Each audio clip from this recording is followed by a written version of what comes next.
साहेब, छगन भुजबळ शिवसेनेत राहिले असते तर मुख्यमंत्री झाले असते असं संजय राऊत आज म्हणाले.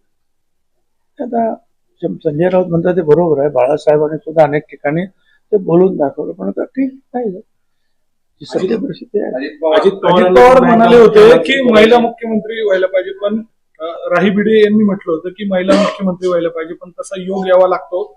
मलाही मुख्यमंत्री होण्याची इच्छा आहे, पण अजून त्याचा योग आला नाही असं अजित पवार म्हणाले आणि त्यावरच संजय राऊतांनी ते म्हटलं होतं.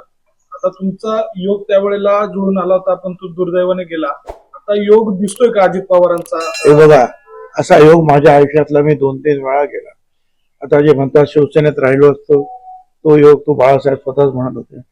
दुसरा ज्या वेळेला मी काँग्रेसचा विरोधी पक्ष नेता होतो आणि नेमक्या निवडणुकीच्या वेळेला पुढच्या 99-2000च्या त्यावेळेला काँग्रेस पक्ष फुटला आणि राष्ट्रवादी आणि काँग्रेस वेगळं झालं.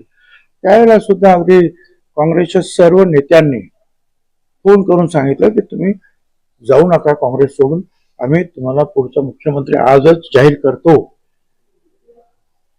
त्याला कलमाडे ते साक्षीदार आहे, मुकुल वासनिक साक्षीदार आहे. त्याच्यानंतर आमचे खोडके म्हणून आता जे आमदार झाले ते माझ्यावर होतेच. त्या 10 काय म्हणतात तिथे हे 8N जो बंगला होता तिथे काम करत त्यावेळेला.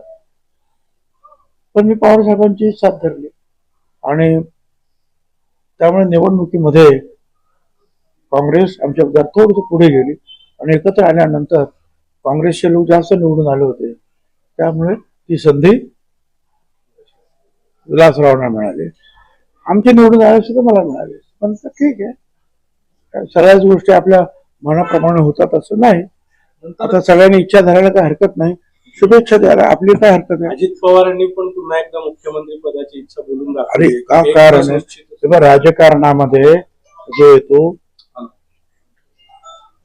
तो अशी अपेक्षा घेऊनच येतो. मला नगरसेवक व्हायचं आहे, मग महापौर व्हायचं आहे, आमदार, मंत्री, मुख्यमंत्री व्हायचं, मग मला दिल्लीत जायचं आहे. काय तुम्ही सुद्धा अपेक्षा करतायच ना कधीतरी जे आहे ते काय तुमचं ते प्रमुख होत पुढे पुढे पुढे संपादक पर्यंत व्हावं असं वाटतं की नाही तुम्हाला? वाटतं सगळ्यांना.